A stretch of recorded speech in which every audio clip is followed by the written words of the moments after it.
Know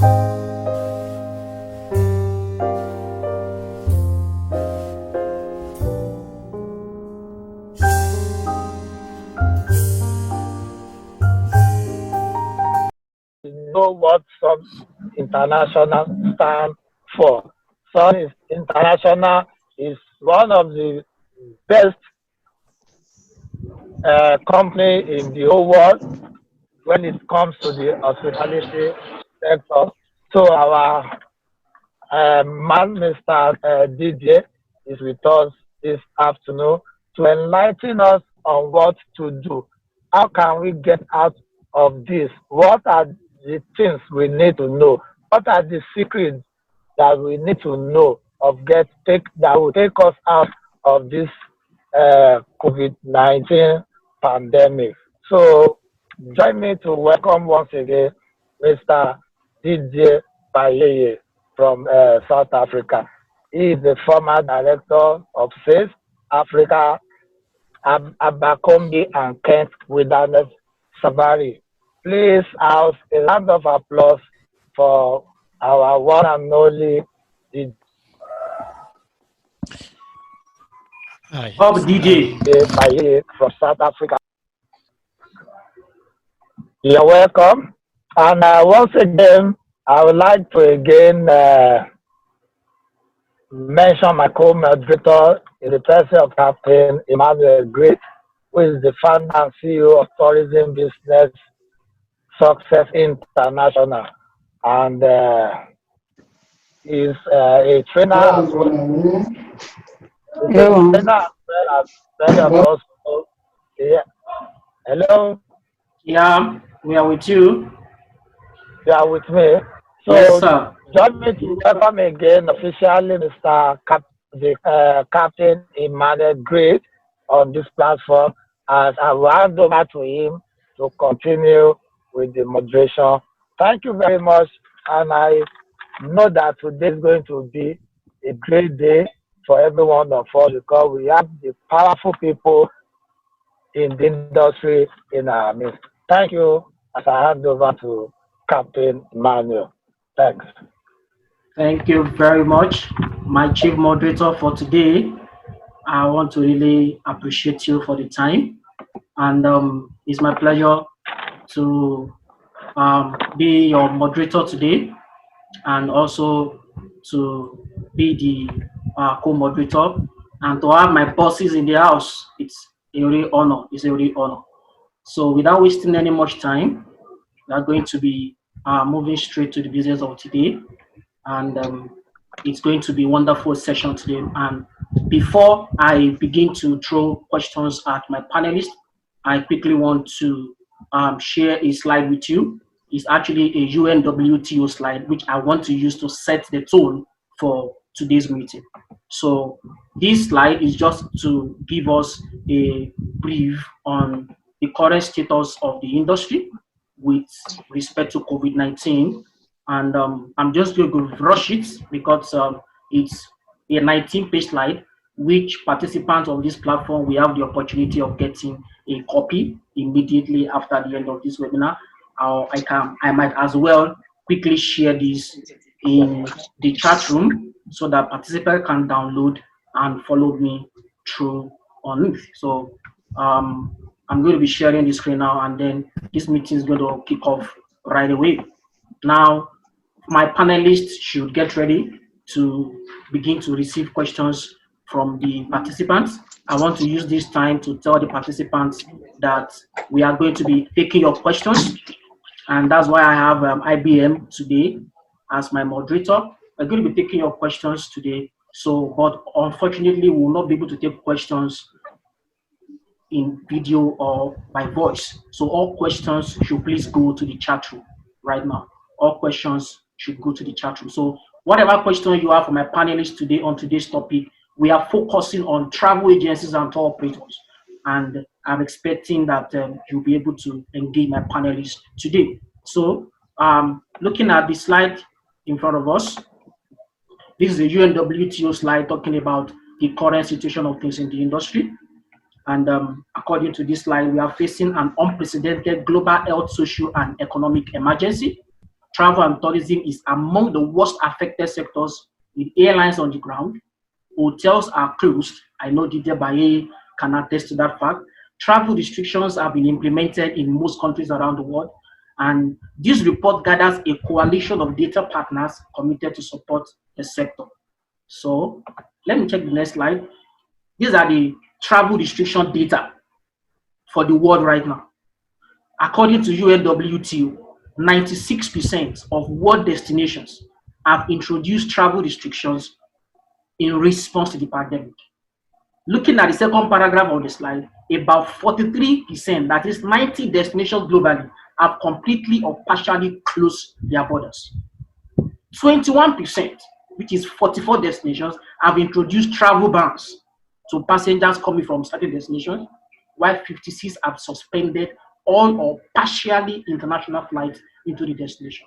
That is the situation we find ourselves right now in this industry. Look at the graph in front of you.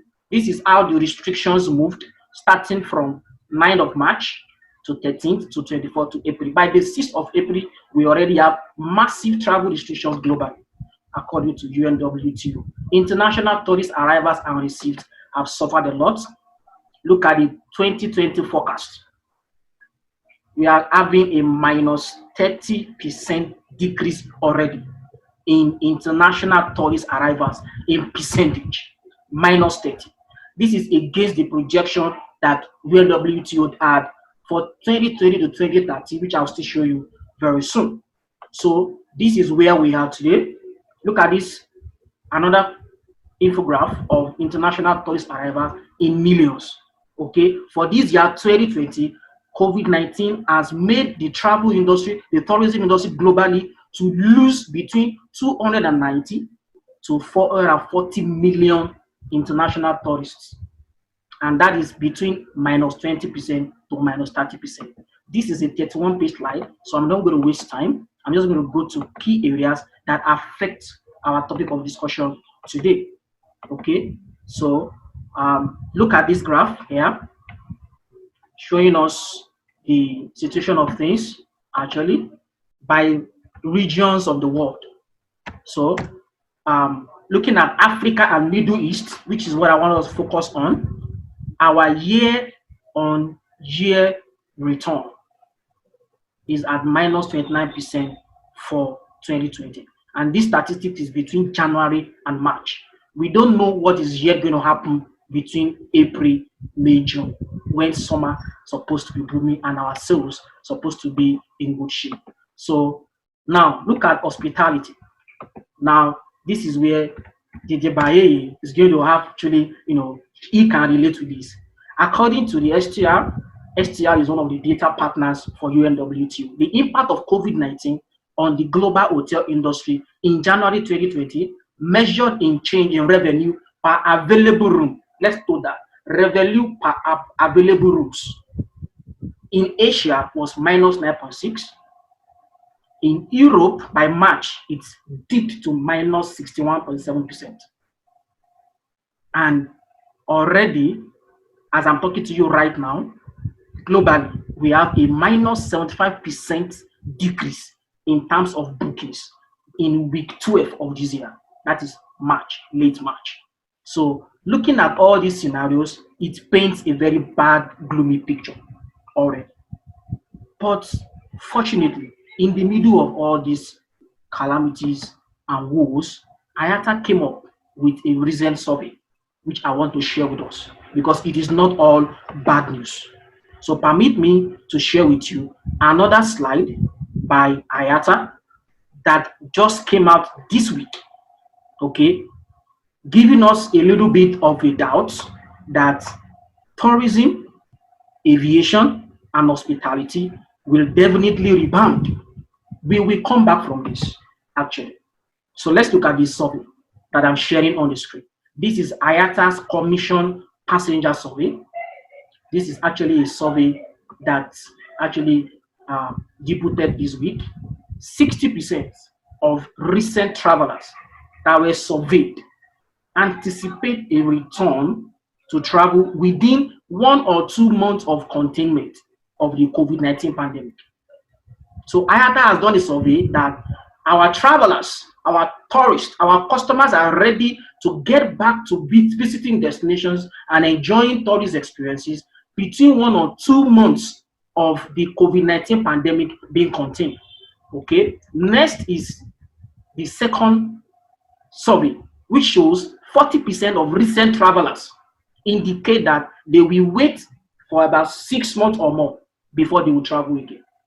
So we have a 60-40% ratio, 60% ready to travel immediately, and 40% will wait for another 6 months. And that is the reason and the purpose for this webinar, talking about recovery. I'm very aware that South African tourism started a recovery plan webinar, looking at South Africa as a sector on its own. But I was moved with looking at the recovery efforts, the recovery record of the tourism industry, and looking at the fact that where we are in Nigeria, we do not have a robust domestic sector like they have in South Africa. And I think I started this webinar on this basis, that we should start talking about a rebound. This is the second series of this webinar. In the last week series, we discussed about youth tourism, and I shared a particular slide that shows that actually tourism has a record of surviving all over the years. It happened in 2001 with 9/11. North America tourism went to an all-year low after 9/11 happened. In 2003, SARS epidemic broke out. And then in 2008-2009, there was a global financial crisis. But tourism has always bounced back from all of this. So that is going to lead me to my first question today, to my first panelist, Mrs. Susan Aporeai of the National Association of Nigerian Travel Agencies. Looking at this particular situation, the COVID-19 pandemic, the quagmire of challenges it has bedeviled us, and secondly, the anticipated hope on the horizon that our customers have not dumped traveling and enjoying travel destinations. They are willing to come back within 1 or 2 months of containing this pandemic. Ma, I would like to ask you first, how did we get here in the first place? What happened to us? Especially looking at the Nigerian domestic tourism sector. Over to you now, Ma. You have the floor.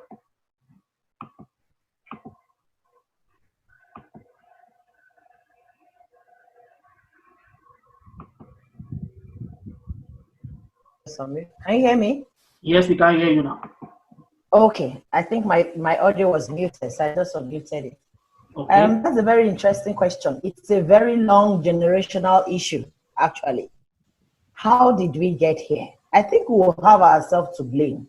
I'm sorry, I'm not going to point accusing fingers on the government, because I usually say the government is not a different entity from you and I. We are all the government. The government is Nigerian. It's not one particular person. Neither is there an image that we cannot relate with. The government is me. The government is you. So what are we all doing? I think we all have somehow have to share in this blame. I mean, we since the discovery of oil in Nigeria, he just blinded our eyes to every other opportunity. I think that was our mistake. I would not say it's the mistake of our government, but it was a collective mistake, because everybody abandoned every other thing, abandoned every other natural resources that God has blessed us with as a nation. We simply abandoned it. The cotton, the pyramids, the granite pyramids. You want to talk about the cocoa? We just abandoned totally everything, and we're all rushing into the oil. And the money was so sweet that time. It was coming in excess, and we just totally forgot everything. That's why we are where we are. Because if by the time we saw the oil, we behaved like countries like UAE, that they had the same oil in abundance, but they did not close their eyes to any other sector. Rather, they used the oil mining to develop other sectors. We won't be where we are today. So I believe that's where our problem started. And I'm somehow, indirectly, I'm happy we are at this point again, to remind ourselves that we cannot, there's no nation that can 100% put all its resources, put all its energy and effort in just one thing. you have to diversify. You have to look at other areas. And in a way, it's a blessing in disguise. I hope we pick up the challenge from after COVID-19. We do not go back to our usual way of doing things, of clamoring and killing ourselves over just oil, because the oil now is nothing. It's 0 point something dollars. We might as well just give it free. We might as well just give it free right now. So I hope we learn our lesson as Nigerians. I'm not going to say as government. No. I hope, because we are all culprits in this matter, unfortunately. I hope we learn our lesson from this. And when this is all over, we start looking inwards, start looking at the natural resources that we have, and start looking at ways of developing it. So if somewhere down the line, maybe in another 100 years from now, we have another pandemic like this, we probably won't suffer the way we're suffering like this. So I think that's what I'm going to say about that. It's another chance that God has given us, a second chance that God has given Nigeria to seriously begin to look inwards. Thank you very much, Madam Susan, for that. Now, my second question goes to Mr. Didier. Mr. Didier, how has this travel restriction and COVID-19 situation affected the travel trade between Nigeria and South Africa? And how has your hotel, Sun International, been able to cope with the total close down? What is the revenue per available room now for your hotel group? You have the floor. Good afternoon, everyone, all the followers and the panelists. And thanks, Captain Emmanuel, for the opportunity. Wow, this is quite interesting, and we need to do this quite often so we keep up to date with the industry and know exactly what's happening and where we are and where we are going. So yeah, as to say, let me first say that this COVID-19 has not just affected travelers between Nigeria and South Africa or vice versa, but as you said it earlier, the whole world is affected. Secondly, just briefly, I know it's not part of the question, but again, I'll go back just to kind of wrap all our audience in the idea of how did the industry, now we're talking of travel and tourism industry, how did we get here? Because we were not prepared for this. Nobody in the whole world saw this coming. We were, yes, we all caught up by surprise, and then and towards end of November last year or December, oh, there's something in China. Apparently there's something in China, and before we know it, it was wrapping the whole world. The strategy that has been adopted by the World Travel Organization, by the World Health Organization, and many other institutions, including governments, of locking down travel ban and all that, we should just understand it's in a simple word what we are now saying: stay home. So by closing borders, by closing the airline, everybody stay home. You stay home in your house, you stay home in your city, you stay home in your country, you stay home in your continent. So we are forced to stay home because this disease it's not being it doesn't move with the air. It's human to human contacts. So and also because we have not identified what exactly is happening. We don't know where we're going, where is the cure of this thing. So that is why the world is at this stage. But the main point is that we were not prepared. Nobody actually saw this coming. How has it affected the industry? Very, very badly. We don't even need to be political about it. Let's just say it in a very simple expression: very badly. Why very badly? First of all, when there is lockdown to a point that within the same country people can't move, this is alarming. This is very concerning. No domestic flight, no moving from one city to another, one province to another, even worse for international travelers, because they have to, we all know on the slides that you showed earlier, so far, as much as we support the African travel and business and tourism, we can still see that where Africa stands right now, the majority of revenue in terms of travel comes out of Africa, comes from Europe, from America, and from Australia. So this is still closed to them. We come into Africa, we cannot move. Nigeria is even far northwest of Africa. We're talking of Zimbabwe, Botswana, Namibia. They surrounded the neighboring country. They can't even move into South Africa. We can't go to those countries. They locally, even if we talk of domestic travel, locally people cannot move. So as we speak, let me now get to the hotels. Hotels are under lock and key. Sun International, as you said it earlier, we work with the government as being part of the big organizations, and working hand in hand with the government. We had to comply and close the hotels for safety during the lockdown, to avoid the people, the staff working, moving up and down.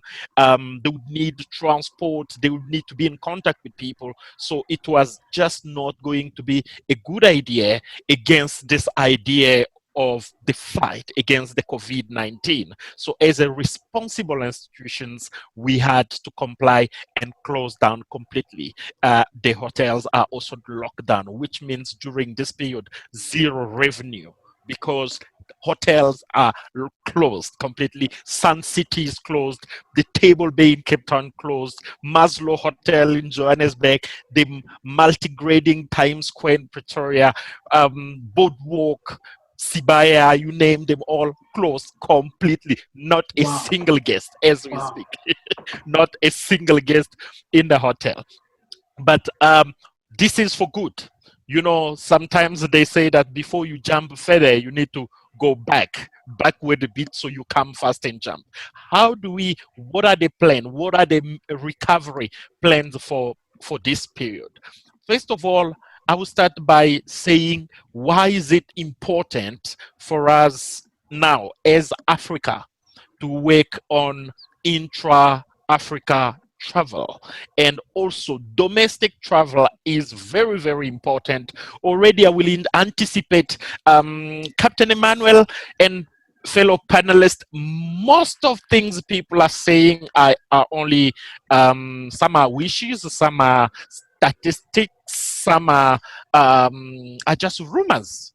But when we have to look at the reality on the ground, on how this COVID-19 is working and affecting a different sector, countries will start lifting the lockdown bit by bit. There is no country that would just say, hey, life is back to normal from tomorrow. Look, for example, we saw on the news that Ghana lifted the lockdown. But I can tell you the industry is still as good as it was locked, because not even neighboring countries are traveling to Ghana because they've locked themselves in.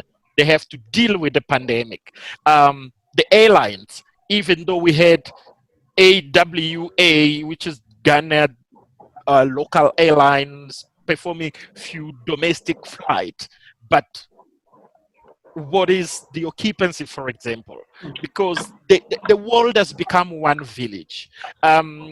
Sometimes I fly from Ghana to Nigeria, okay, or from Accra to Kumasi, or from Abuja to Lagos. So because I'm in Nigeria, so it's not always the local people.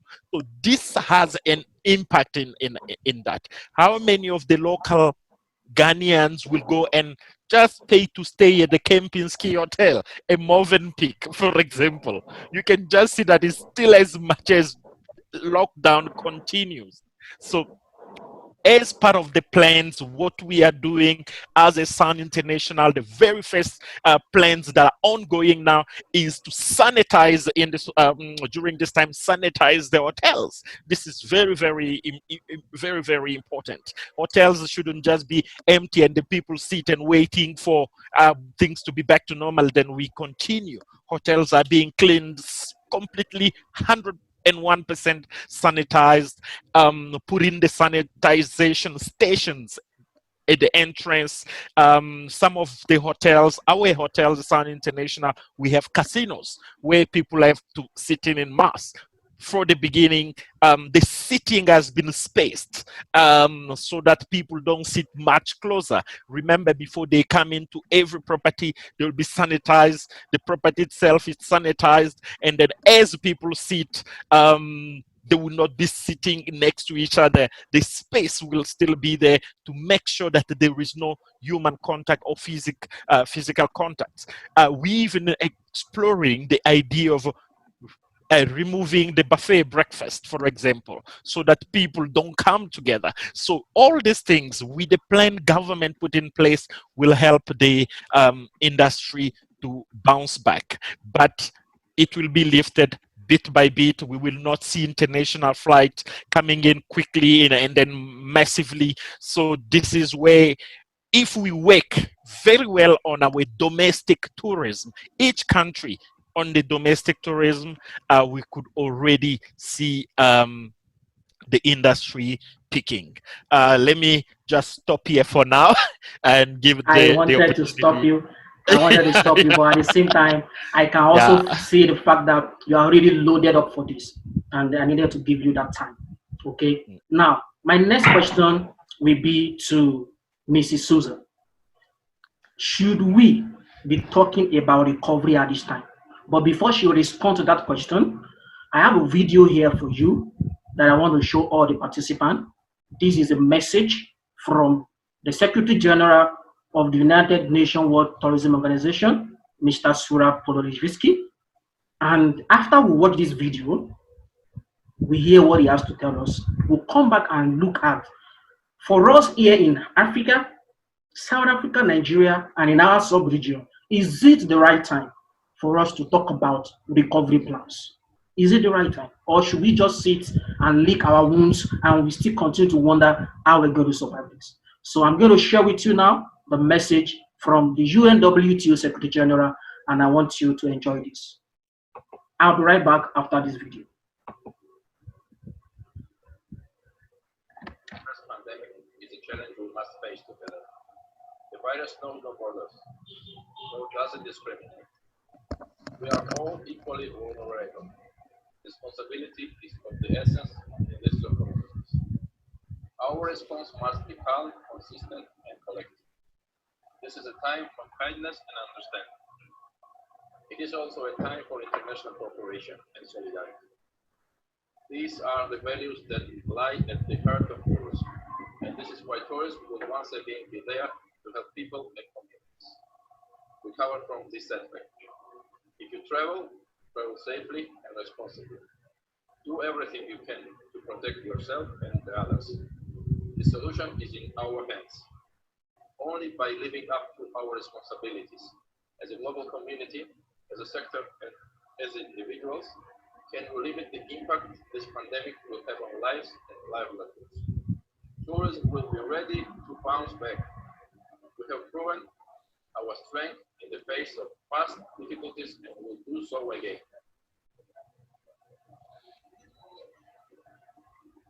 Now, if you permit me, we'll take that message once again. The worldwide coronavirus pandemic is a challenge we must face together. The virus knows no borders, nor does it discriminate. We are all equally vulnerable. Responsibility is of the essence in these circumstances. Our response must be calm, consistent, and collective. This is a time for kindness and understanding. It is also a time for international cooperation and solidarity. These are the values that lie at the heart of tourism, and this is why tourism will once again be there to help people and communities recover from this setback. If you travel safely and responsibly. Do everything you can to protect yourself and the others. The solution is in our hands. Only by living up to our responsibilities as a global community, as a sector, and as individuals, can we limit the impact this pandemic will have on lives and livelihoods. Tourism will be ready to bounce back. We have proven our strength in the face of past difficulties and will do so again.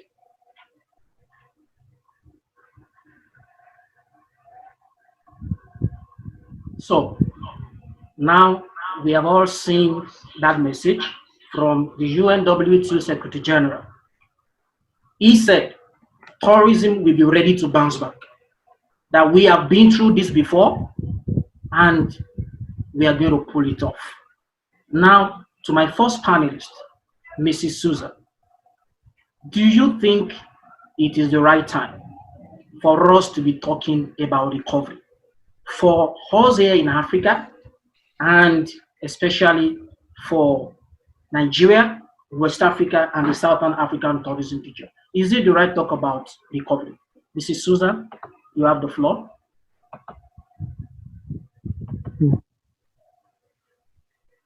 Unfortunately, it seems Mrs. Susan is not in the house. Probably she disconnected. So, Mr. Didier, can you take on that question while I await Mrs. Susan to join us back? Thank you. All right. Is it the time for us to talk about recovery? Yes, it is. We, as you, for the message you played, I can tell you that I had another meeting again, online meeting, of course, where I say to people that the travel and tourism industry is just on a pause mode. Okay, it's not damaged, it's on a pause mode. What is happening? Those that also believe in nature would accept that it's time for nature to clean itself, because we've had a lot of conferences, forums, and colloquium, you name them all, about what is it called, about saving the environment, but nothing is being done about it. But look at us today. All the aircraft are grounded.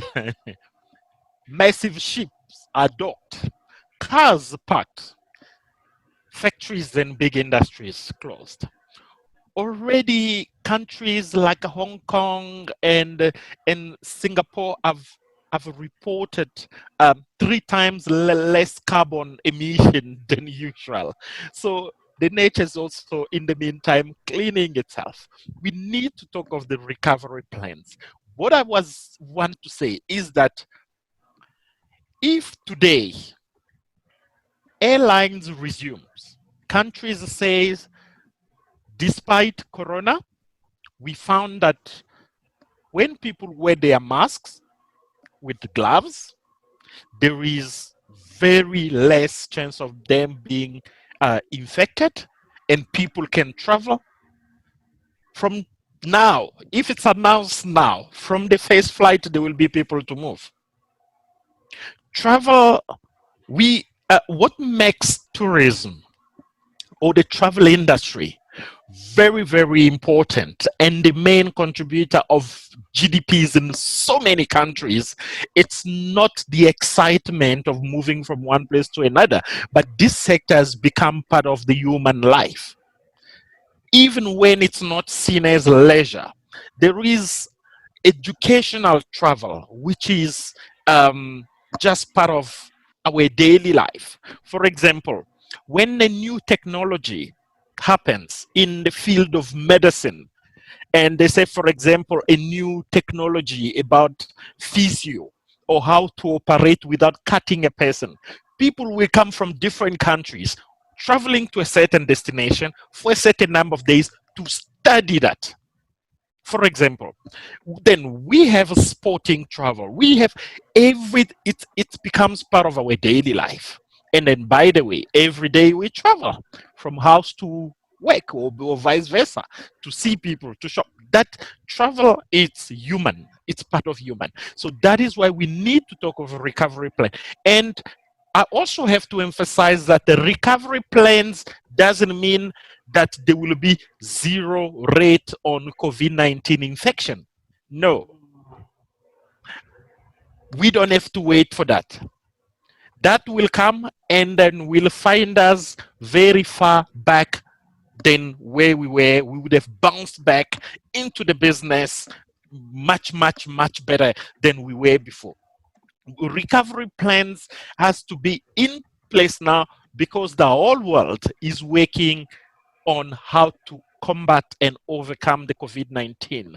I watched another press release in Madagascar, apparently, well, subject to, to verification, but this is not something I read, it's a press release with an authority of government reporting that they've discovered some of their traditional herbs they've been using for very long time. Now these things are really healing COVID-19, and they're sending it to everywhere for distribution and consumption. For example, from the time the world get to a point of saying that now we know how we can go, with those that are infected, we can still move. But those that are not, this is how they can do to prevent themselves. We will all move. Captain, I'm not sure if, my apologies, if I should come because I feel like this question is related also with the aviation. If you come back to that, or I Yes, I'm should coming touch on back. it, Go ahead or and you touch on think, it. Go ahead and touch on it. all right. You see, for example, one thing that is worrying people so much, and then early today I had another online meeting where I said to people, guys, some things don't just add up, and we don't have to be carried away by every rumors and noise we hearing here and there. For example, some long list of airlines ground liquidated, is on the verge of being liquidated. This is because there's no money. All such news, I ask myself, Virgin airline, for example, say Richardson. I say, but for years we've been told that this is a billionaire.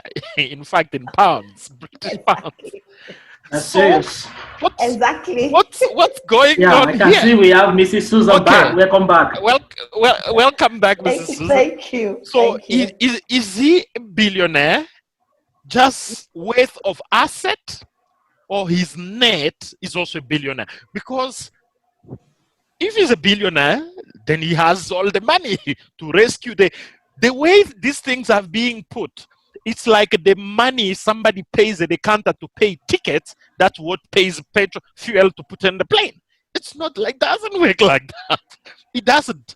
And many more airlines are grounded. We saw about Air Mauritius. By the way, the South African Airways issue is not. It has nothing to do with the COVID-19. It's our It's own been on. issue. Yes. Yes, It's I been agree. on. It's It's It's been been been on on. for on. some time. Yes, it's been on. So it has nothing to do with coronavirus. Um, At all. but we still trust that the government is not going to give up on South African Airways. But we quite concerned that despite all it's just a matter of mismanagement, to be honest. But the That's big it. concern is that nobody has been put behind the bars for this. So a proper managerial structure has to be put in place. South African Airways will still bounce back. And then I tell you guys that from the time country says it's fine, we can start moving back into the business, we will see all this airline on the sky. Virgin Exactly. Airline will be on the sky. South African Airways, Air Mauritius, we will see all the airline will be back on the sky. So guys, it's not as bad as you think. When we talk of oil going to zero, you know who are the biggest consumption? The airlines. They take Airlines. tons of liters of gallons of fuel to fly. Now they are on the ground, stuck. That's why the oil producers, they don't even have stock where they would put the oil. So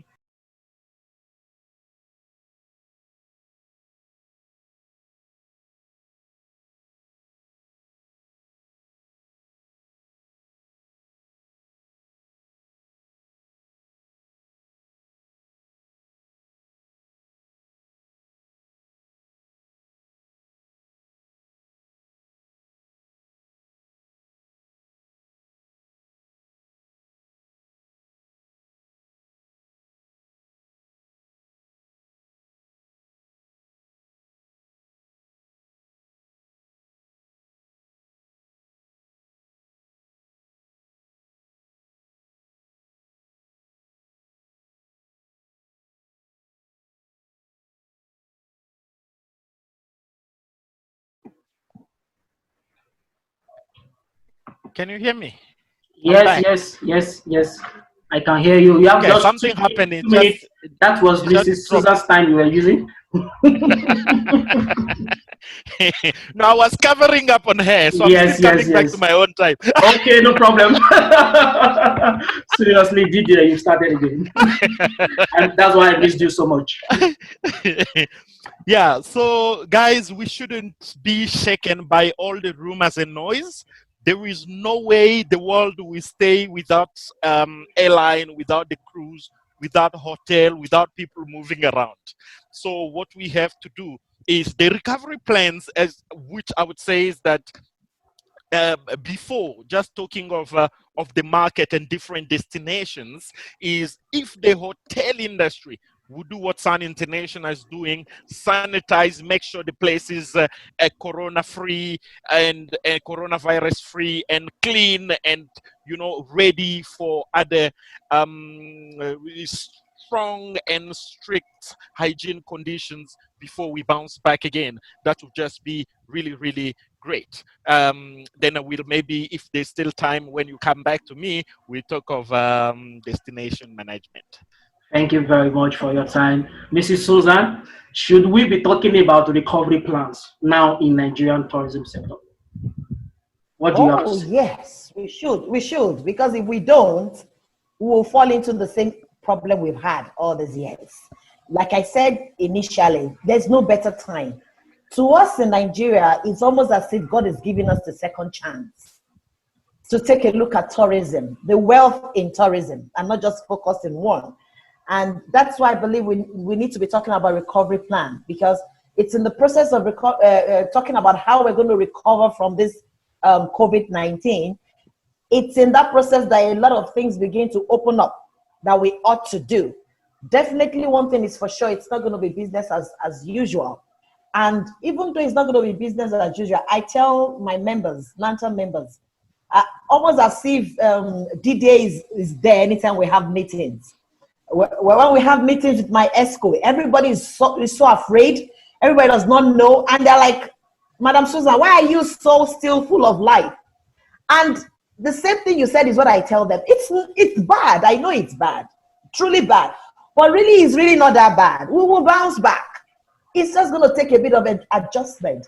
And like you said, the truth is that I believe the airlines are just are playing a game. I mean, like you said, Branson is a billionaire. How come he cannot even come to the rescue of his own airline? I don't He's know. the game to get money. Unless if they tell us He's a the stories. businessman. Exactly. They're all businessmen. So they're crying wolf, wolf, wolf, because they want the government to give them money. It's not as bad as the way they're saying it. Like you said, the seats are not wasted because they're not flying. The aircrafts are grounded. So it's not a matter of they're flying and they're flying empty. Because even if you fly one passenger or you fly a capacity full of aircraft, you spend the same amount of money. But this is not the issue here. It's not an issue that they are flying one passenger, so they are running at a loss. It's an issue of they are not flying at all. So everything, the money they would have spent on fuel, it's being kept. Nothing is happening. So it's not really that bad. And that is the reason why we in the travel and tourism industry, we seriously need to start looking at recovery plan.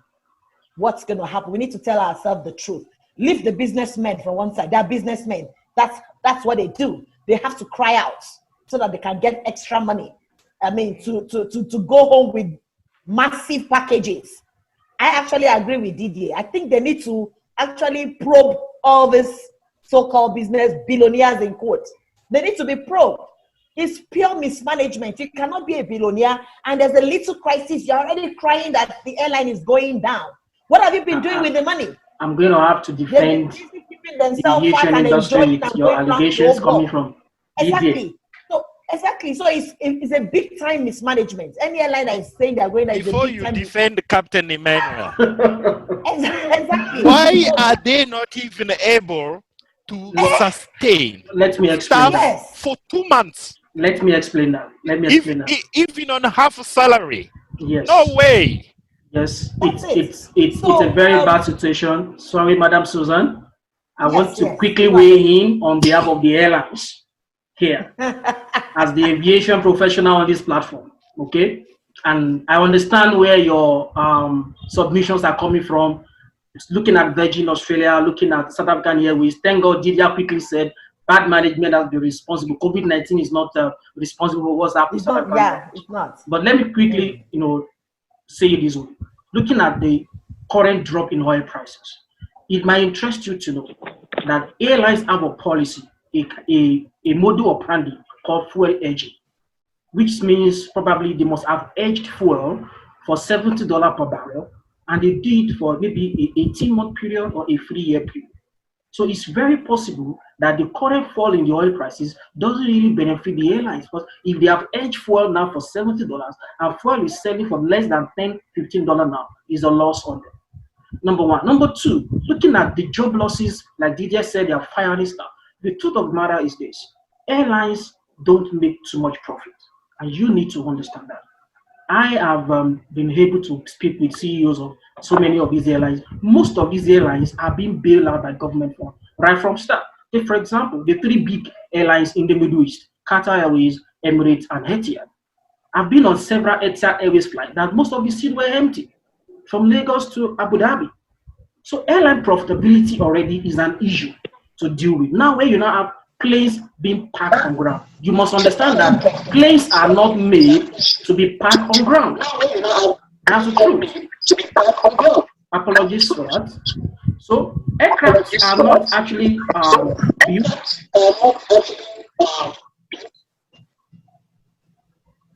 Sorry about that.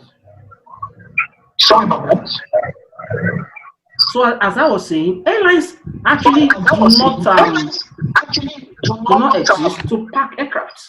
Okay, so most of our aircraft now are being parked, and as long as they are being parked, definitely we are going to be having parking fees. They pay parking fees all the time. So when they pay parking fees, they are not flying to destinations.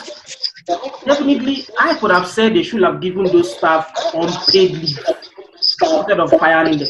They should have given them unpaid leave. Emirates did.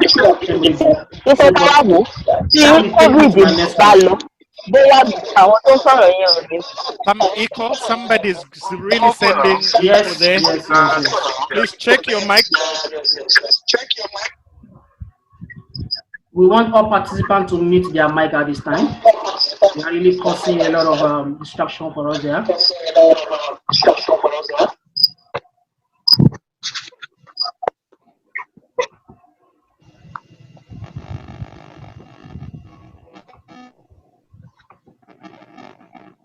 Debbie, mute your microphone and your camera. Deborah Okori. Thank you for that, DJ. I'm actually trying to see if I can remove them from the No, let them mute their microphone first.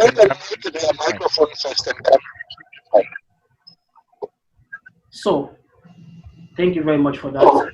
So, as I was saying, you might not want to blame the airlines completely. I just gave you the reality on the ground. They are parking their aircrafts, and they pay parking fees for how many days they park them on certain days, number of days, and truthfully, they must have hedged fuel for the whole year 2020. So, but I don't actually advocate, I don't really buy the idea of firing staff. We have more than 1,700 flight attendants that have lost jobs in Europe alone. And I think the airlines can do better than that. So, Mrs. Susan, this is my next question for you. I don't want to go to Didier now. I know Didier is really loaded up for me. So, Mrs. Susan, this is the next question for you. And then once I take you now, we'll be going back to take participant questions. The question is this: how should travel agencies, tour operators, right now in Nigeria, what do you think they should start doing now? We're talking about the fact that we need to start talking about recovery. Now, this recovery plan must not be in words. It must be in action. For you as a national president of NATA, and I want to believe you're going to speak on behalf of the national president of NATO, what specific things do you think travel agencies and tour operators should be doing right now as it affects their businesses, as it affects their bookings, as it affects customer refunds as it affects their staff salaries. I want you to give them practical advice on what they should do, planning for recovery. You have the floor now, Madam Susan. Okay, I'd listened to 2, 3 webinars by South African Tourism where they talked about recovery. And I quite agree with what they were talking about there. They basically were talking about looking inwards, local tourism. That's going to be the same thing to my colleagues. It's going to be, let's look inwards. Like DJ said, definitely when the COVID-19 is over, business is not going to pick up immediately. People will still be a bit skeptical. And the truth is that the world has changed. And as it is, they're actually enjoying the way things are beginning to go. Even when the COVID-19 is over and they will start flying again, guess what? You'll be having more of webinars because people have gotten used to it. Yes. You'll be having more webinars. Multi-million companies will still stick to webinars rather than travel around the whole world for a management meeting. Because these webinars now, we've gotten so used to it. We've become very comfortable in it. And it's a very cost-effective way of doing business. So you see, it's going to continue for a while. People will not travel. So what do we do then? Like I said in the South African Tourism webinar, let's start encouraging local tourism, local travels. You see, you can still have fun during summer with your kids in like a Pine Tropicana, for instance. You can still have fun with your family during Easter in somewhere in Nigeria. You see, we have to start with us. I was telling somebody that, look, tourism in Nigeria, we know we have an issue with the government and basic amenities being in place, but it's not strong enough to stop us. Because when we talk about tourism in Nigeria, we're not necessarily talking about visitors coming into Nigeria. It is we, like we will say, it's all about us. So if the visitors are if you are thinking, okay, for the visitors, the roads are bad, there is no light, so they cannot manage, we are already used to it. So we don't need, we're already used to the no light, so we can still have our tourism inward. And you know, the good thing about Nigeria, we have the population to drive any form of tourism in Nigeria. I'm in travels. It's just about 1% of Nigerians that actually travel out, between 1 to 5%.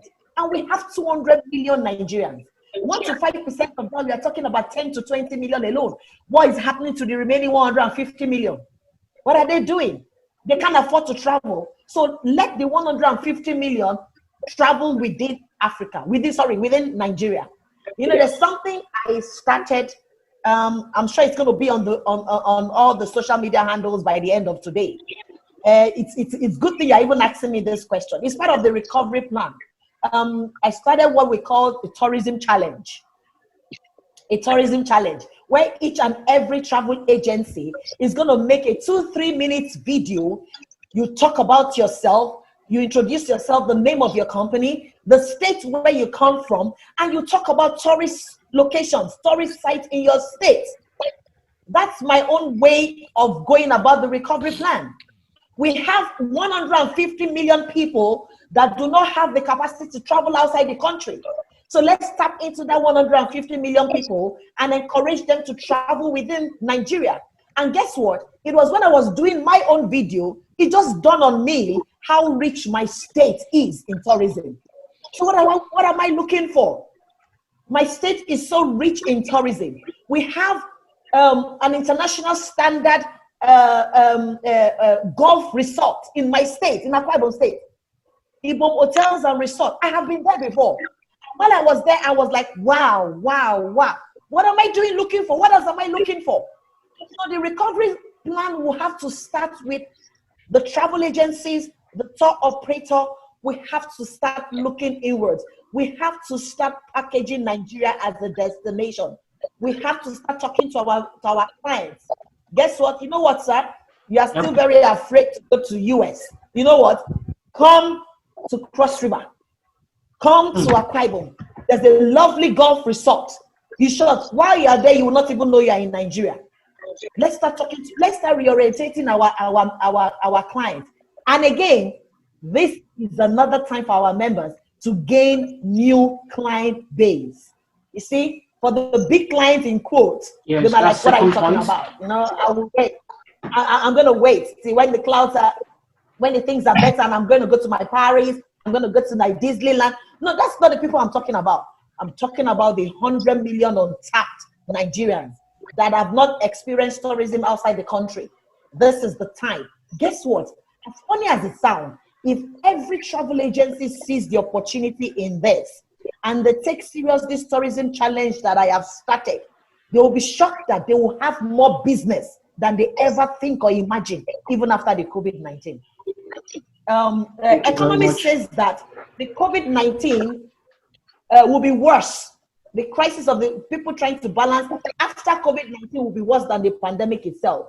That is what they say generally. But I say, you start now to strategize, begin to put down what you can do differently. It's going to be a landslide for you. So that is the encouragement I'm giving all members of the association. You know what? Let's live like Didier said. Stay away from the bad news. Virgin Atlantic is going down. This is going down. Everybody is crying. It was posted in our platform and everybody was like, oh my God, what's going to happen to us? Nothing will happen to you. Just look inwards, rethink, and get up and start penning down some things, putting down some things and what you're going to do, and immediately move and start. You go straight into action. Go to that place that nobody can afford to travel and sell your product to them. Sell that destination in Nigeria today. You'll be shocked why others are busy waiting for the airlines to start operation. Some others that have seen the opportunities are making money locally. So that is what I'm selling to my members as part of the recovery plan. And if every member of NANTA takes seriously this challenge, this tourism challenge that we have started, you'll be amazed the rich resources that we have in Nigeria. That is very powerful. That's very on point. Didier, are you there? Yes, I am, Captain. Now, I know and I understand very well that I have a lot of Southern African participants on this webinar that Didier brought. And Didier, I want to give this to you directly. What exactly is your message to South African-based destination management companies that their own tourism revenue depends on international arrivals from Europe, from United States, from Asia? What is your specific advice for them on their recovery plans?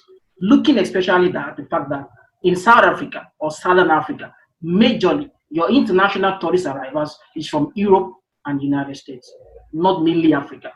What do you have to say to that? Yes, very relevant question, Captain Emmanuel, because we've been driving this message for a good number of years now, and we gaining momentum. We cannot be in a situation here. I'm first talking of as Africa in general, of dependency to the outside of Africa world, whereby when it's good for them, then it's good for Africa. When it's not good for them, then Africa suffers as well, even when Africa is not even involved with it. And we saw these things in 2008 with the global economic crisis. We see it again now with this. If Africa was one, really in the real sense of working as one continent, the alarm could have been blown much earlier. Africa could have closed its borders, not within Africa, but to the rest of Africa, whereby would have been very or almost not affected by this, and would be still I could have been in Mauritius now, or in Nigeria, or in Ghana, or you could have been in any of the African country. You know, that is very, very important. But because of this tendency and mentality of still waiting to depend on the outside world, Yes. and yes, and then you see, even in COVID-19, we depended on them. We depended on them. We got to in South Africa, for example, the alarm was raised. They keep saying, when we hear on the news, South Africa, for example, they took precautions on time. Here we're saying no, it was so not on time because it was already, we were counting already up to 60 positive infected cases. That is when the alarm was start being sounding out there, which was really, really late. It could have been when it was two, you know.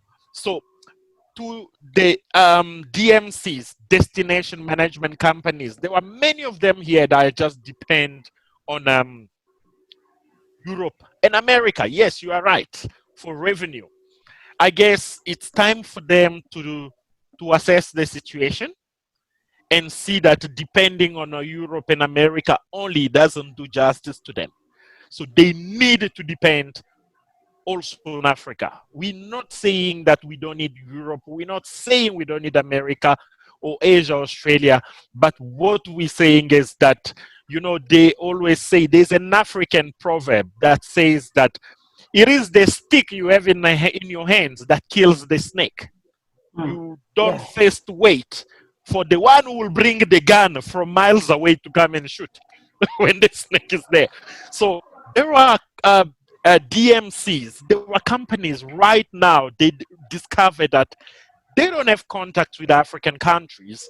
They don't have contact with agents to operate in other African countries. So the mind is, when would Europeans start traveling again? When would Americans start traveling again for them to resume business? You see, this is now a dilemma, a double corona for them. That's serious. So this is very, very serious. We need to look at around us, like Mrs. Susan said, uh, launching, making a call to local to consume local. This is good because I said it earlier. It will not be lifted today and tomorrow business as usual. In fact, the law will be relaxed gradually and after careful studies by experts of different sector, including medical personnel, medical experts. No, it's good for us now to move on this way. The airline sector as well.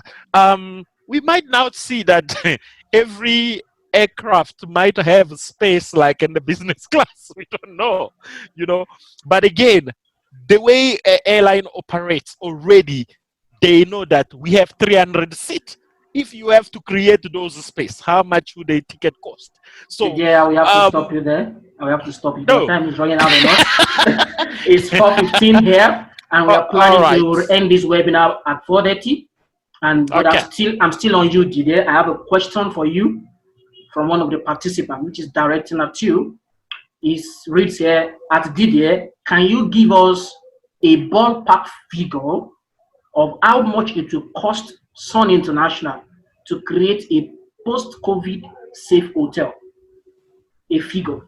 How much it will cost Sun International to create a post-COVID safe hotel? And I think what it means is that for your room occupants to feel safe with Sun International, how much budget are you looking at to get that ready and put in place? Okay. May not be able to give a specific figure because of there are many things involved.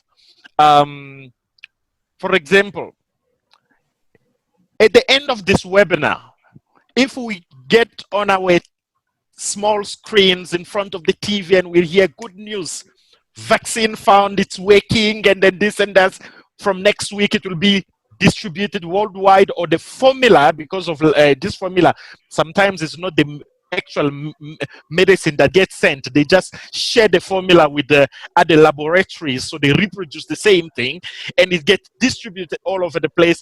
Before by first week of May, it covers the whole world. Infected or not, you get this vaccine, and then you can't get it like we do with yellow fever and then malaria and then all that. Then it would means that vaccine will take over the sanitizer. We don't need sanitizers anymore. So people will just have to go get your vaccination, and then you fine. And then yeah, life will come back to normal and then there won't be any cost on sanitizer and then pushing people away, separating seats, and all that. So this is sorry. That's why I'm saying it's not easy to just give one figure. But by sanitizing, we're not redoing the hotel. We're not redoing the rooms. We're not replacing. It's not refurbishing or rebuilding. It's just having a station where people can sanitize if considered, maybe given the mask if they don't have it. Um, it's it's really I'm going to have not to stop you there. major. Yes, it's I'm going to really have to not stop you there. major cost. Yeah. I'm going to have to stop you there. I think you've answered that question. And this one goes to Mrs. Susan. Mrs. Susan, I have two questions for you. The first one bases on the concern of our travel agencies here in Nigeria. They have been asking questions on the platform that how do you place the insecurity situation in the country, looking at the post-COVID-19 recovery plan of promoting tourism destinations domestically. And then somebody is just asking here that Nigeria is an expensive destination to promote. Good hotels are quite expensive with little or no value. So insecurity, expensive destinations with hotels that are expensive with a little bit of value. What is your response to that, Madam Susan? 2 minutes. In the aspects of insecurity, actually, insecurity is everywhere in the world. And the code of conduct of a tour operator is you do not take people to places that are not properly covered. That's why if you have to do a total package from a tour operator anywhere in the world, there are some hotels that will not be on the list because either that hotel is in a place that they cannot guarantee the security. So for somebody that is looking for a way to beat the system and get an hotel by themselves, and the tour operator said, I am not part of this. Insecurity is a general problem all over the world. I mean, do you know how many times I escaped attack in South Africa? But Wow. It still did not stop me from going to South Africa. Can you say that again, talk about ma'am? insecurity, I have escaped attack severally in South Africa. I just feel it was just God that helped me. I mean, my God was just on my side, but I never stopped going there because I understand the issue of insecurity. So what we do as tour operators and travel agents, I'm sure Didier will also agree with me on this, is the fact that you should not go below a particular standard, no matter what, so that your image does not be, you don't tarnish your image or put people in crisis. For instance, if you know there's an area in which an hotel, for instance, is 5,000 naira in Nigeria, and that area is not secured, and because you're trying to make the price affordable, or your customer is saying, oh, I want an hotel of 5,000, you should professionally decline. You should professionally decline. You will tell the passenger, as a code of conduct, there are some hotels we do not do because we cannot guarantee your safety if we put you in that hotel. So that is what we should do. And thank God for COVID-19. One of the recovery plan, and I also, NANTA as an association belongs to a bigger umbrella body of FTAN. And I've been speaking with the president of FTAN. See, since I'm starting a tourism challenge for people to travel within Nigeria, the hotel association is part of FTAN. Exactly. We sit on the same table. So this is the time, like Didier said, this is the time to learn to give discounts, because we have to just come down in our price for now until things eventually pick up. So because of the COVID-19, everybody understands what is going on. And the FTAN president, which is the umbrella body of all tourism associations, I have also spoken to him. I'm starting a challenge that people should learn to travel within Nigeria. Now you have to create an opportunity for us to sit down on the same table with the president of the hotel association. Look, we are all in this together. If you don't lower your price, nobody will come. That's the honest truth. So it's better you lower your price and get your hotel full to capacity than keep the usual price and nobody stays in the hotel. There's an hotel in Port Harcourt, as a matter of fact. The owner of that hotel understands the business of tourism. You see, as long as you're a tour operator, automatic 50%. And the hotel is actually a 4-star hotel. standard, but is ready to give 50% discount just to make our package very affordable. And the same message is going to go out to the president of the Hotel Association. There is no better time right now to make these things affordable for us, while we do not throw away professionalism out of the window. Remember, you do not want to take people somewhere that armed robbers will come into the hotel and raid the place. You do not want to do that, because it won't be good for the image. No matter how cheap the hotel is, we also need to do our findings on safety around wherever the hotel is, and make sure we do not go below some certain level of hotels where we are putting our clients in it. Thank you very much, Madam Susan, for a robust response that you've given to us. And I'm so happy to inform everyone on this webinar today that we are coming gradually to the end of this webinar. From my end here, it's 4:23, and we are planning to end this webinar on the dot of 4:30. I understand that Madam Susan has a lot of other engagements, and we don't want to keep her waiting. Now, I want to quickly inform Madam Susan that I'm giving you our own assurances here at Tourism Business Success International, that we are going to advocate, support, and broadcast your tourism challenge. You can have my confidence on that. And to show you my determination to go ahead with that, I have requested Vice President Ambassador K to send me that your video to my email, so that I can play it to everybody here, just as I played the UNWTO Secretary General. You are our UNWTO representative here in Nigeria. So I want to play that video for everybody. So while I'm waiting for that video to load, I'm going to do some housekeeping quickly. And I'm going to like to quickly inform my participants for the next webinar. Didier mentioned the fact that we should do this often. And actually, at Tourism Business Success, we came up with Aviation, Tourism, and Hospitality Forum in 2018 to bridge the divide between aviation, tourism, and hospitality, especially in Nigeria and West Africa. So, and I'm very happy Mrs. Susan has already mentioned the fact that the time has come for the tourism industry to sit down with the hotel industry and have a robust collaboration. So in our next webinar, which is coming up same time next week, we are going to be focusing on another aspect of our business, and that is Dubai and Africa travel trade. We're going to look at bringing on board one of the representatives of Dubai Tourism Marketing, DTCM, and we're going to bring them on board to look at what actually is going to be the hope of recovery between our travel and tourism trade between Dubai and Africa. And I want to tell you that I have one representative on this particular webinar, a representative of Jebel Ali Resort in Dubai. He's here with us on this panel. I invited him to join us so that he can familiarize himself with what we are doing here. Because next week, Thursday, I'm going to be bringing him on board as one of the panelists. So let me quickly allow him to say hello to everybody. I have Mr. Ebenezer Akomolafe. He's a Nigerian who works with Jebel Ali Resort, the biggest resort in Dubai. Mr. Ebenezer, you want to say hello to everybody? Hello, everybody, and good evening. And the time right now here in Dubai is 7:26. So I just want to say hi. I'm very happy for this great opportunity and meeting all these big guys in the industry.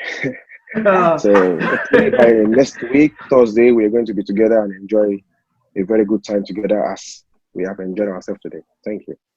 All right. Sorry to interject here. Okay. Is there a way you can make sure that Stella joins this webinar? Yeah, we can do that. Okay, because I don't know if this is the right forum, but I think TBS, maybe you will speak with me after. I will. There's something I need to discuss with you, but this is not the forum. But speak with me after. I'm going to talk to you on that. All right. I actually sent an email to DTCM in that respect, and we'll talk more about that later. You know, she actually tried to confirm from me, and because I wasn't aware you were doing something like this. Yes. So I actually told her initially that I'm not aware of it. It was much later, which was yesterday, that I got to find out. What I would do now, I will eventually get back to her and say, you know what, at the time you sent it to me, I was not aware I was going to be a panelist on the event. Okay. But now that they had contacted me directly and we have done one successful panelist, so I think it's a good thing for her to come on board. Because, you know, she will try to always confirm since maybe because of my position. And she's also a friend. So she buzzed me to try to confirm the webinar. And because I did not have enough information at that time, that was like 5 days ago. I told her I don't have an information about this at this time. So that's why I said we'll chat later and we'll talk on that. Okay, thank you very much, Madam Susan. And Mr. Ebenezer, thank you very much for being with us today. We hope to see you next week. I didn't get you. Are you still there? Yeah, I said thank you, Captain. I will see you next week. Thank you very much. So moving on, I'm still waiting for Madam Susan's video, but I want to quickly show you two other training programs that we have at TBS International. And I'm scrolling it on the screen for us now. It's going to start in May. The first one is TBS Travel and Tourism Business COVID-19 Survivor Course.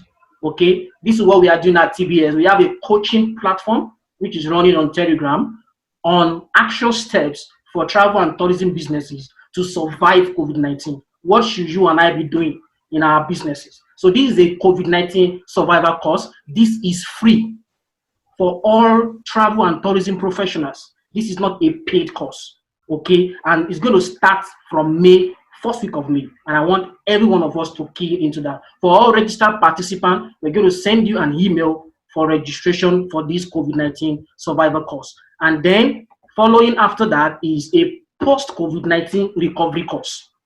Because the truth of the matter is that, like Madam Susan said, the webinar platform has given us opportunity for we travel and tourism trainers in the industry to get across to our travel industry professional. For a very long time, myself and Ambassador K, we've been trying to put up a training together for the industry. But Madam Susan, I don't know why it is like our industry colleagues don't really fancy going for training. But now we've come up with this post-COVID-19 recovery course, which is going to be the second one after the COVID-19 survivor course. Now, this is not going to be a free course. It's going to be a paid course. But before you can attend this post-COVID-19 recovery course, you must have finished the post-COVID-19 survivor course. And that is what we have in store for you there at Tourism Business Success International. And then once we are done with the post-COVID-19 recovery course, the last one on the list of our programs, which is going to commence from the end of May, is the TBS Virtual Tourism Masterclass. UNWTO has been telling everybody, stay home today while you travel tomorrow. And in this Virtual Tourism Masterclass, we want to look at virtual reality in tourism because we are already in need of virtual reality. The truth of the matter is that all destinations in the world that you can go to, you can actually tour them virtually. So we can prepare virtual tour products for our customers and let them see those domestic attractions we want them to go to in virtual reality. And then we actually persuade them, we exude their kind of intention to visit those places so that they won't look at insecurity because they have experienced the destination. So next week, don't forget, we are going to be having the Aviation, Tourism and Hospitality Post-COVID-19 Recovery webinar focused on Dubai and Africa travel trade. And Didier, I'm going to be having you on this panel once again. Madam Susan, I want to appreciate you once again for giving that commitment to bring in what's her name again? Madam Stella to be with us. Mr. Ebenezer will also join us. And then I'm going to bring in other participants from the hospitality sector in Dubai. Some DMCs in Dubai will also join us for that program. So we're going to see you in the next webinar. And then I'll be right back with Madam Susan's video for the tourism challenge. I want everyone to stay tuned. Don't go anywhere. I'm going to be right back. Madam Susan, she's the woman of the moment. And we have to do this to celebrate her. This is very, very, very commendable coming from her. So I'll be right back. I'm just going to check if I have received the video by email so I can download and give it to us. So Ambassador K, Can you confirm if you have forwarded the video to me? I want to do this live. Is Ambassador K on the platform? He's not in the house. Okay, he's back now. Oh, he's back. So sorry. I'm so sorry. I'm so sorry. Yeah. Leveraging technology comes with its own challenges. Yes, yes. And Yeah, honestly, we were just talking about that, you know, but Zoom, it's not just open, unlimited. It works for a certain period of time. yes. So when that time is reached, that's why it throws everyone out. You have to come back in again. I have been negotiating a deal with Zoom because I looked at the upgrade plan that they have. It's not African friendly for this COVID-19. So I'm so sorry. Sincere apologies. So and have you gotten the video? I think I have it. I'm trying to download it. Yes, I have the video. And okay, you have. Yes. But it's not in the attachment. It's not in the attachment. Madam Susan, can you send the video to me directly? I just did that now. Okay. I've sent it severally, but I don't know why it's not. Oh, okay. I've seen the one that Ambassador K sent. I've seen the one Ambassador K sent. The one Madam Susan sent, the attachment did not, I think it didn't upload. So I have the one from Ambassador K and it's downloading right now, and we're going to have it live. We're going to have it live. So let me quickly use this opportunity to reach out to every of the participants on the platform who are joining us, travel agencies, tour operators. I want to start the advocacy for Madam Susan's tourism challenge already. Okay, please, let us all go back. You are saying something. I have a question. Oh, let's take your question. Let's take your question, sir. To my panelists, I want them to enlighten some of the industry players, the employers. How do you think the employer can handle the workforce, and most especially the salary of a team? What do you advise the employers to do during this pandemic? Because several of them have been calling me, seeking my advice on how to handle their staff in time of the take home. Thank you. Very good question. Madam Susan, can you quickly take that question? And then I will pass it to Didier to respond.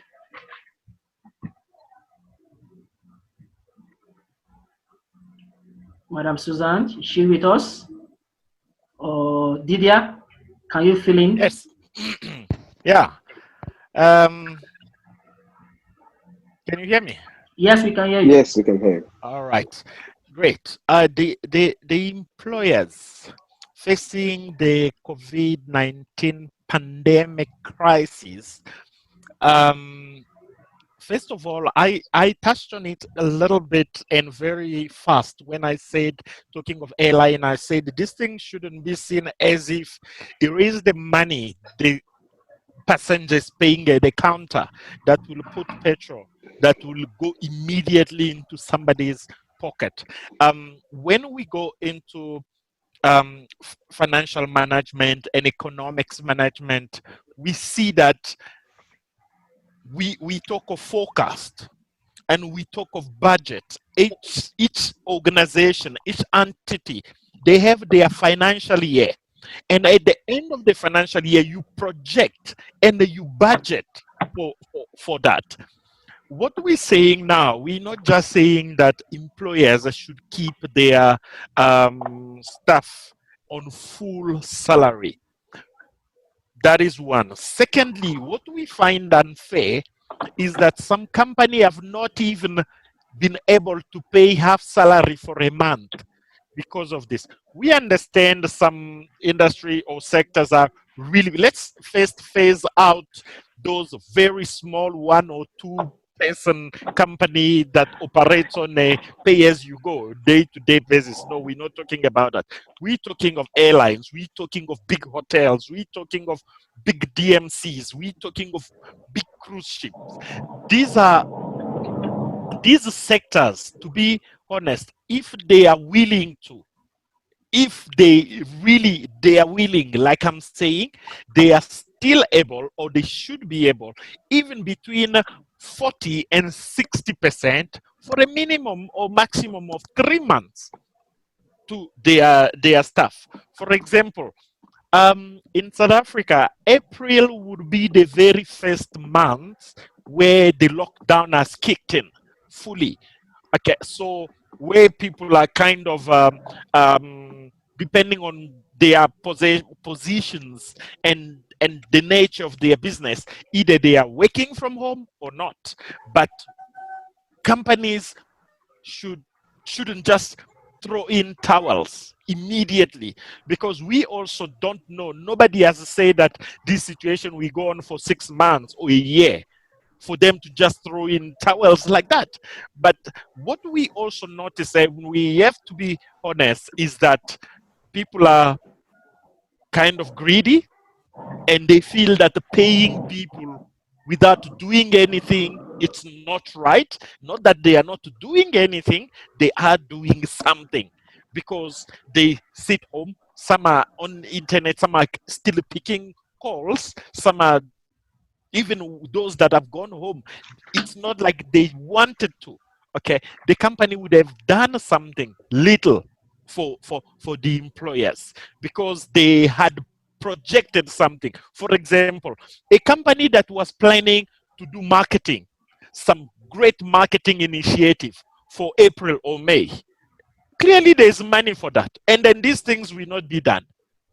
For example, the company that was planning, this money will be for training of the staff. People will travel from April for a week or for 5 days. This was for team building. This was this whole thing. A company that was planning to refurbish the office. The company that was planning to buy some computers. If we really tap into that, we'll see that each company had or has some budget for something into place. And that thing, due to coronavirus pandemic, is no longer essential or necessary, whereby that budget can be diverted into something else. And that is why, even I said, when it comes to airline, I know we have specialist, my good friend who's been following and writing questions from Mauritius. Mr. Menon is actually the country manager of South African Airways in Mauritius. He's been with the South Wow. African Airways for more than 20 years. He's country manager. Wow. Yes, No wonder and you have been giving us some very incisive questions. yes, you can see. Yes, for, the perception shouldn't be as if what we're making now, that is what we're paying. No, that's going on the projected budget. And then most of these companies, they have their asset in the bank. They have the money in the bank. They don't want to spend. That is why, if you see, I liked what, because in fact, I had the same idea, what Mrs. Susan said. Everyone wants now the bailout from the government. Oh, government is sustaining that industry. Government is, dude, you are a billionaire. What happened to the billion? First month, you have no money. And these aircraft are sitting on the ground, for God's sake. And then all we're talking about here is that if we have to be logic, the money that's needed here mainly is to sustain your staff. And then we're not even talking on full salary. Cut it to 50, 40, or 60%. Service that's needed for now, depending on one area to another, different region, different countries. Like we see, for example, security issues. You still need, corona or not, you need security officers in different areas to protect the asset, to protect the building, and things like that. Thank you The very much. cyber, people managing the company website and social media, they still need to work. For example, you see, these are a few things, but what we're saying is that it is so much possible with the projected budget to suspend buying, painting the office, buying many computers, sending people on a trip, on a training, That's a and very good things one. like that, and substitute it for sustain for 2 or 3 months of on a half salary. That should work. Thank you very much. Very robust response from Mr. Didier. And that question is coming from my chief moderator today, my boss, Ambassador K. Madam Susan, thank you for I joining greet you, us back. Ambassador. Yeah. So thank you very much, Madam Susan, for joining us once again. And before you respond to that question from Ambassador K, I'm going to want to play your video now. I have your video ready for everybody to listen to. And then after the video, I'm going to allow you to respond to Ambassador K's question concerning employers respond to their employees. Let's stay tuned. Okay, here we go.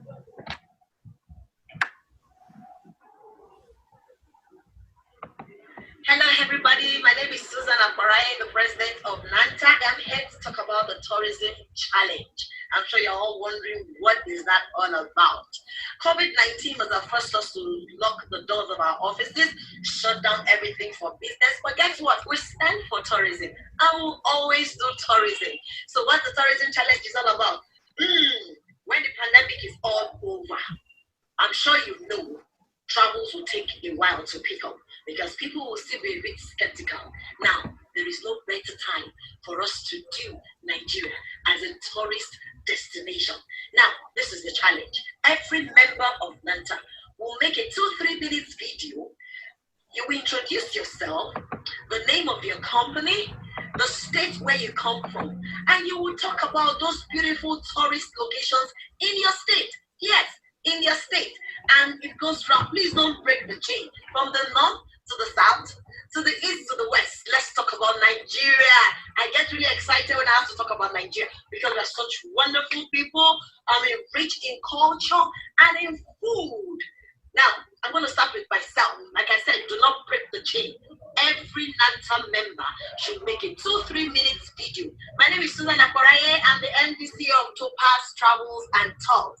And I am from Akwa Ibom State, to be precise, Oron, and we call ourselves the Oron Nation because we are such wonderful people, full of life and energy. What do I have in Oron? We have a famous Maritime Academy. I'm sure those of you in maritime that have anything to do that you would have passed through that place or the other Maritime Academy. And we also have the Slave Trade Museum. And guess what? Oron shares the bound with Cameroon. Yes, there's a river that divides us between Cameroon and Nigeria. Oron people are fishermen. There is no type of fish you will not find in Oron. Guess what? The experience of a lifetime. The very first time I learned to paddle a canoe was in Oron in my village. When I went home, I had the opportunity to paddle a canoe and we went all the way and we caught fish. It was a lovely experience. I'm inviting you to Oron to come and experience that. That will be an experience of a lifetime. We have, of course, the National Art Gallery. We have stadium with a capacity of 30,000 sitting. Do you want to talk about the beaches? We have beautiful beaches in Akwa Ibom. One of the beaches is the Ibino Beach. It spans 45 kilometers from Ibino all the way to Jamestown. Lovely white sand beach. If you're on Ibino Beach, you will not believe that you're in Nigeria. Have one of the best golf resorts in Nigeria. At Ibom Hotel and Resort. It's a beautiful place. The golf course is to die for. In Ibom Hotels and Resorts, we can host international golf events and games. So, I am inviting you, friends, colleagues, partners in Africa, in other parts of the world. You know what? Make Nigeria your next destination. And if you come to Nigeria, call on me and I will give you an experience of a lifetime in Akwa Ibom State, in Oron to be particular.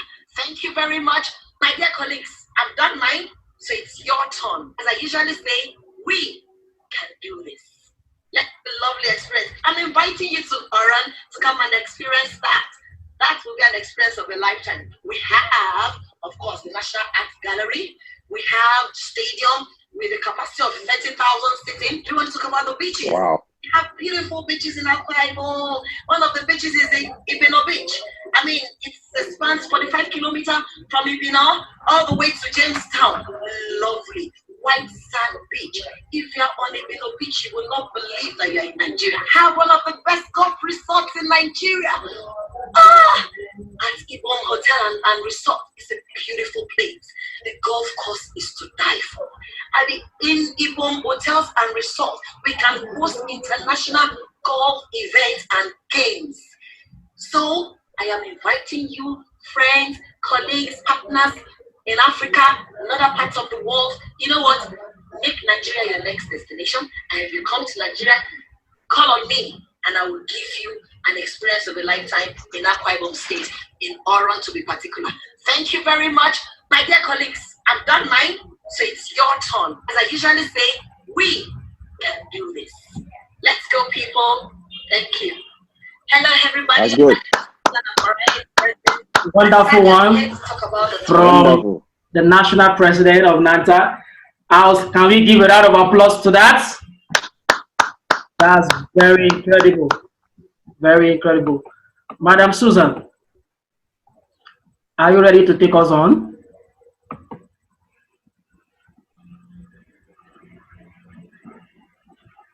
Is she on board? Okay, we're going to wait for her to come. And in her absence, let me quickly do an advocacy on the behalf of that video. And I think I'm going to be the next person to continue the chain. I'm going to go break the chain. And I am from Osun State. And I'm the president of Osun Tourism Stakeholders Association. This is an association I started in 2018 to promote and advocate for the development of Osun tourism. Actually, our vision and passion is to make Osun State one of the top 5 destinations in Africa. So immediately Madam Susan releases this video officially, I'm going to be the next person to continue that chain. I'm going to do a video for Osun State tourism.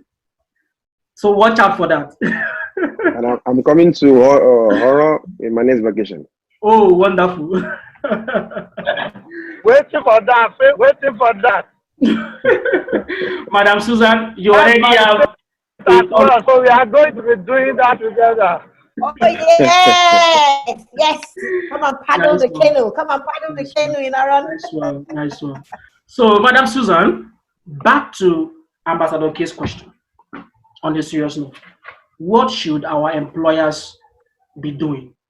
I consult for a number of travel agencies and tour operators, and what we've done is we've given them unpaid leave because we thought this thing would just be maybe for 1 month, that it won't affect Nigeria. You know, there was a time we didn't have any case, but now this thing is unending. How should Nigerian travel agencies and tour operators deal with the issue of their employees during this lockdown? You have the floor, ma'am. Well, it's I want to agree with Jide actually. There are two things. If that's why I said this COVID-19 actually is going to change the way we do things generally. I mean, you are talking about employees. Do you even want to talk about MD CEOs that have been calling and saying that Hungary wants to kill them? I should send them money. And I'm like, if you're an MD CEO, you're talking like that. How do you want to do?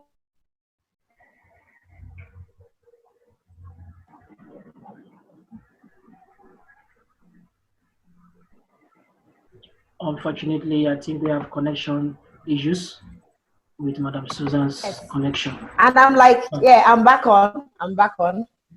Can you hear me? Yes. And I'm like, you see, the problem we used to have with SMEs actually is the fact that once they make money, they spend all the time. They don't have the habit of investing and saving. That's the problem. So their funding is like pay as you go, if I may use the word. Most SMEs, they do pay as you go system.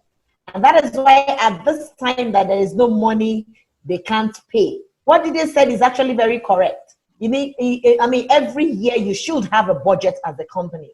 So what you have budgeted for adverts and all those things can be converted to paying 50, 40, 60% of your staff salary, as the case may be. But unfortunately, most SMEs, I will speak from the Nigerian perspective, they do most of the time pay as you go.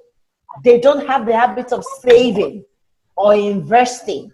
So it's pay as you go, is what comes in at that month that they will use in for that month. So I hope each and every travel agency or a tour company out there in Nigeria have learned a grave lesson from this. That going forward, when this is over, we must change our perspective generally. We must change how we do our business. When we do business, you need to learn to serve. You don't spend all the money you have made. I have owners of company calling me and asking for money. I mean, if the owner is saying that, what do you expect that person to do to his staff? And I'm like, we're just 1 month into this crisis. What happened to the money you made in January and in February? What happened to them? Already just 1 month, you're already saying that you don't have money. There are two things. Either the person is stacking up, because he doesn't know when this will be over, or truly the person doesn't have the money. And if that's the case, it's not a good one. And my advice to them is, I hope you learn your lesson. So when you resume back, learn to save. A very renowned financialist that I attend his training once told me, you save when you make money and you spend when you're not making money. It is so true. This COVID-19 is an eye-opener. Even if I never believed the man, now I believe him. But you know, the other way around is for a lot of people. When they make money, they spend. And they try to save when they are not making money. You can't save when you're not making money. It's so true. So let's change our orientation. I'm in support of paying, depending on you and the structure of the company. DJ is quite correct. It's quite correct, but it still comes down to the structure of each company. So what is your structure? If your structure is not allowing you to be able to pay your staff salary, then you need to revisit that structure when COVID-19 is over. But I believe companies should at least do some percentage of the salary. Definitely, it's not going to be full salary, but there should be some percentage salary that should be done to staffs. Thank you very much, Ma. We really appreciate your submission for that. It's very timely and it's a very serious challenge. And I want to believe that as we have promised, the full recording of this webinar will be made available to all registered participants. Mr. DJ, every of your participants who registered but couldn't join us for this meeting, we get a chance to have a copy of this video, the video replay of this webinar. So I want to use this time to appreciate every one of us. Thank you very much, Madam Susan, for the tourism challenge, which you have already started, which I think is the best thing that's going to happen to domestic tourism in Nigeria, because according to the remarks of the UNWTO Secretary General, he said in that video that our destiny is in our hands. And I think it is done on us travel agencies and tour operators in Nigeria to rewrite the history, to say the story differently, so that we can all benefit from the wealth of oil that cannot run dry that this Nigerian tourism industry has in store for every one of us. So I want to use this time to appreciate you again, Madam Susan. Thank you very much for the time you spent with us today. Thank you very much, DJ Baye, for the time you've also spent with us today. And Thank you. Unfortunately, because I was still negotiating with Zoom on a more COVID-19 friendly plan, so I couldn't finish negotiation. I was actually in a Zoom session with them yesterday because we had a Zoom training for those of us who want to upgrade. But I want to promise you, between now and next week, where we're going to have the Dubai and Africa travel trade, we are going to be having a fully upgraded plan for this webinar. So, Madam Susan, I want to believe that we have already secured your presence and participation for next week webinar. And then, as you have promised to help us bring Madam Stella on board, thank you very much for that. With DJ Baye, thank you very much for being a part of today's webinar. Thank you for taking your time out and publishing these. As you said that we should do this often, I want to promise you, we're going to be doing this every week, and we're going to continue it until we bounce back, okay? So the plan that we have at TBS is to focus on different aspects of our industry. Last week, we discussed on youth tourism, how to engage the youth in this post-recovery campaign. Now, this week, we've discussed about tour operators and travel agencies, what we should be doing. Next week, Thursday, we'll be looking at Dubai and Africa travel trade. In the next edition, immediately, we're going to bring GDS companies and airlines to meet with tour operators.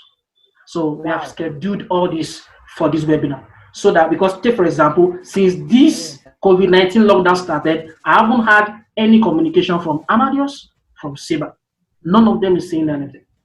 And I tried to invite one of the Amadeus representatives to this webinar. He officially told me that he's not authorized to speak on behalf of Amadeus.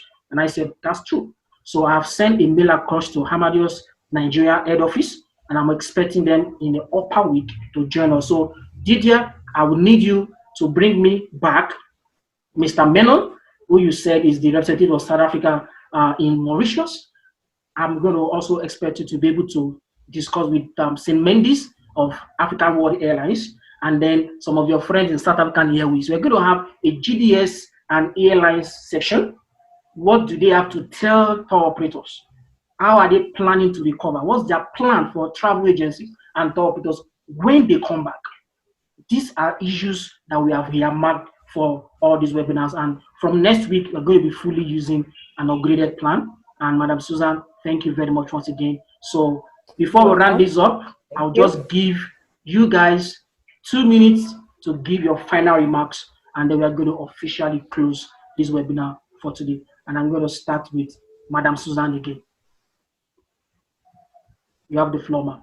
Your final remarks, 2 minutes. Okay, thank you very much. Thank you very much. Yes, thank you, TBS. Thank you so much. I'm actually very happy of what you're doing. Those that know me very well, they know I like encouraging good things. Young people making a difference, because we are the future.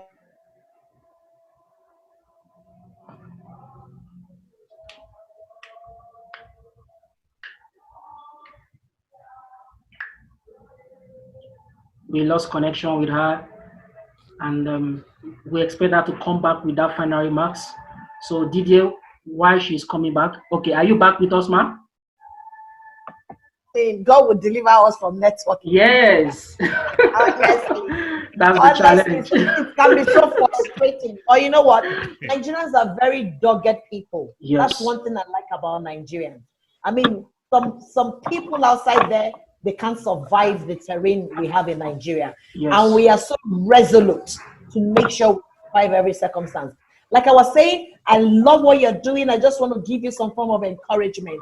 I love young people making differences in their area of study. I'm one person that always encourages young people in whatever it is they are doing to do it well, because keeping the young mind busy, that means there is a chance for a better tomorrow.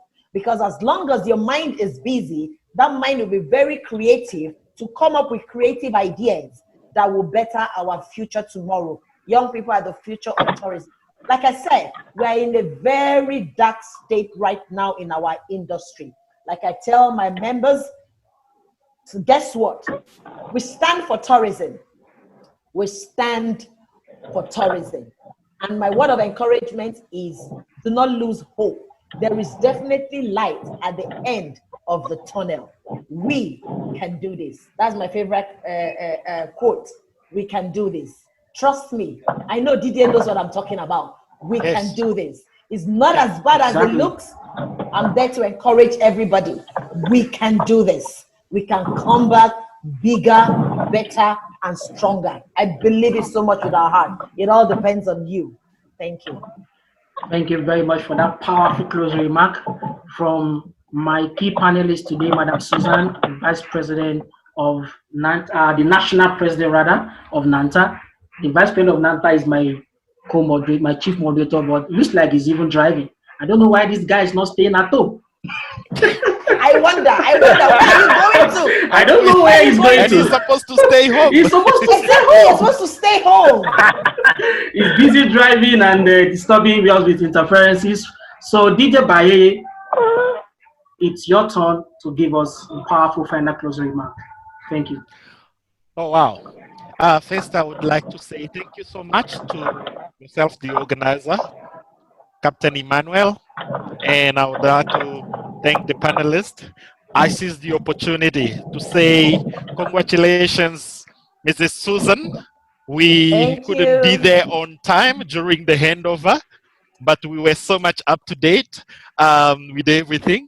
You know very well that Nigeria in particular is a very good friend of Sun International and myself Yeah. is a good friend of Africa.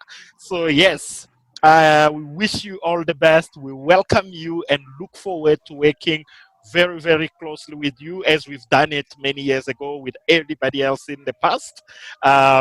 Whenever you're planning, whenever you speaking Africa, think of us. We are all there. And then to anybody else who listen to this, yes, we can see light at the end of the tunnel. We can do this together. Travel and tourism industry is not sleeping. It has taken a pause. It's in a pause mode. It's on its knees. And then you know what they say?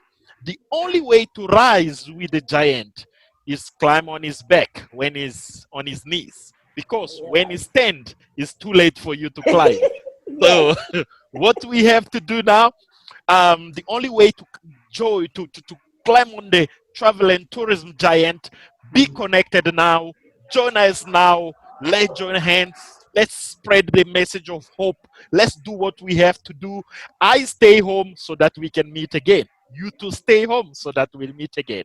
Thank you. Thank you very much, Didier, for that powerful one from you. And on this note, I want to appreciate every one of us that has been patient enough. Especially, I didn't believe that I can have Mrs. Susan's time up till now. Honestly speaking, I really appreciate you for taking your time out. What did She's you a do, very, Captain? I don't, no, I have a secret weapon. I have a secret weapon. Actually, my secret weapon is Ambassador K. He was the one who made this happen. Oh, wow. So I must give kudos to him on this platform. Honor must be given to whom honor is due. Thank you, I was Ambassador K. on his platform yesterday for a one-on-one tourism gist where I was a host. Myself and him have been trying to look for ways of capacity building for this industry. And I'm so happy he was able to pull it off. Madam Susan, thank you very much for being on this webinar today. It's an honor to have you on this platform. Thank you for having me. I'm so happy that I'm able to use my platform to bring you and Didier together so that Didier can give you his congratulatory greetings. That's a very wonderful feat me to have achieved. My champagne, keep my bottle. Yes. So thank you very much once again, Ambassador K. My thumbs up. We are sure you have that. Wonderful. So we're going to meet again next week. DJ Bayeye and Madam Susan, I want to say wonderful thank you to you. Let me have you back again next week with Madam Stella, and then we're going to give a massive campaign to this webinar. We're going to make sure we share it with tour operators platform, on travel agencies platform. And Madam Susan, I want to believe that before next week Thursday, that chain of the tourism challenge will have been so long, it will have become a movement between now and Thursday. So I want to give you my assurances again that I'm going to massively advocate for that tourism challenge. I'm going to share it on all platforms, as many as possible. And then Didier, thank you very much once again. Till we meet again next week, God bless every one of you. Let us remember to stay home and stay safe. Like I've been told, this virus does not move when people don't move. Stay home. I had an appointment, medical appointment. Who are you meeting? I went for they were also supposed to stay home. They're supposed to stay home. All right. I went to the hospital. I went to the hospital. Thank you. Thank you very much. Next week, we are going to be on the upgraded platform next week, so there will be no interruptions. I love you all, and bye for now. See you next week. Thank you, Captain. Thank Thank you so you. much. Thank you, everybody. Did it. Thank you. Thank you. Thank you. Thank you. Bye-bye. Thank you. Thank you. Bye. Bye.